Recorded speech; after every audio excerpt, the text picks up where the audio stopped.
பிச்சை பாத்திரம் ஏந்தி வந்தேன் ஐயனே என் ஐயனே. யாமொரு பிச்சை பாத்திரம் ஏந்தி வந்தேன் ஐயனே என் ஐயனே.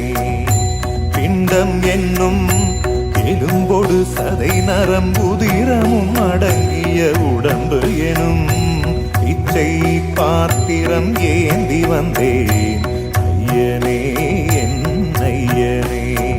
அம்மையும் அப்பனும் தந்ததால் இல்லை ஆதியின் வல்வினை சூழ்ந்ததால் இம்மையை நான் அறியாததால் சிறு பொம்மையின் நிலையினில் உண்மையை உணர்ந்திட பிச்சை பாத்திரம் ஏந்தி வந்தேன் ஐயனே என் ஐயனே.